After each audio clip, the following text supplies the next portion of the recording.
Fla Hassan Nahom is Israel's Special Envoy for Trade and Innovation, former Deputy Mayor for Jerusalem. She is now joining us live on this broadcast. Ms. Hassan Nahom, thank you very much for your time and for joining us at this hour. Critics say that the United States and especially Israel did not have a plan initially when they were attacking Iran.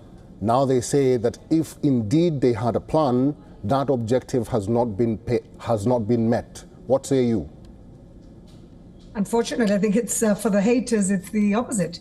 In the first half an hour of the mission, a week ago exactly, we managed to eliminate the Ayatollah Khamenei, who was the biggest terror exporter in the world. Along with him, the entire leadership team of the IRGC, many of the people who are in charge of their rocket and ballistic missiles. And since then, they've destroyed about 60% of their rocket launchers. Some people say 80% of their rocket launchers. And now they're going all for the rest of the nuclear infrastructure they have left. So in a week, I think they're actually ahead of schedule in terms of eliminating the terrorist leadership and in terms of eliminating the terrorist infrastructure. So I think that in 1 week they've managed to achieve a lot more than anybody expected. All right, Ms. Hassan Nahom, now that you've said that, what do you tell those critics who say that initially America and Israel was going in to diminish and to destroy the entire regime in Iran, but they've not managed to do that? They are now telling Iranians to go out on the streets and remove their government. What do you tell those critics who say that there's confusion here? There's someone or something's got to give? There's no confusion. It's only been a week. For what we've managed to do. But that was the objective. Ms. Hassan Nahom, no, the that was the objective is to eliminate. That was the objective. Is to eliminate all of the infrastructure. The infrastructure will be eliminated. It's only been a week. But why did President Trump and Prime Minister Netanyahu say categorically, after their initial attack, they said, yes, we're going to destroy the military and we are going to destroy the Navy in order to destroy the regime, but they've not managed to do that.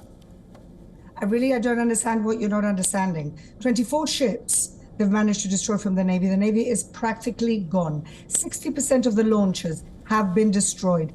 80% of all the rest of the launchers that are ballistic have been destroyed. What are you not understanding? They've ahead of schedule in terms of destroying the military infrastructure. Did you want them to do it in 3 days? No. We are still talking. We are still talking. Hold on a minute. Hold on. Schedule. Hold on. We are talking about regime change. We are talking about regime change. That's what. No. That's what I'm talking about. That's what I'm insisting on. Yes. People have been asking, why is it that the objective by President Trump and Prime Minister Netanyahu, which was to eliminate the regime in Iran, why has that not happened despite the killing of Ali Khamenei? Because it's only been a week. And unfortunately, the IRGC have got very deep infrastructure into the country. There's hundreds of thousands of people in the IRGC. You can't do everything in 1 week. What we've managed to do in 1 week was beyond anybody's expectations. This will continue, this offensive will continue until the regime falls. It's only been a week. Let's speak next week and see where we are, shall we? Okay, we will. Let me ask you this. How is Israel, or how long is Israel going to endure the retaliatory attacks from Iran? How long do you think you can sustain that? Well, last year we sustained it for 12 days, and the year before we sustained it twice, in April and in September. And we've sustained continuous rocket attack from the Houthis, from Lebanon, and from Gaza for 2.5 years. So the people of Israel are pretty resilient. And in this point, there's a majority of the country that believes that what we're doing, what we're suffering right now, is worth it for bringing down the worst and most poisonous terrorist regime in the world, which is the Islamic Republic of Iran. And for the sake of the people of Iran and the region and the world to be free of this terrorist regime, we we, the people of Israel, are willing to put up with all of this in order for that to happen. What would you tell those critics who say that Israel was the one which dragged the United States into this war?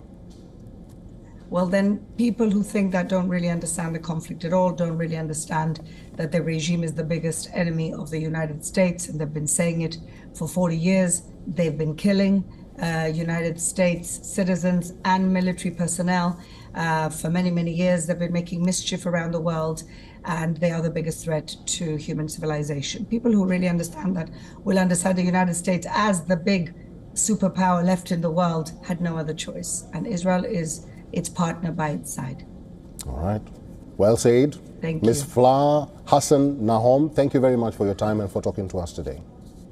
Thank you.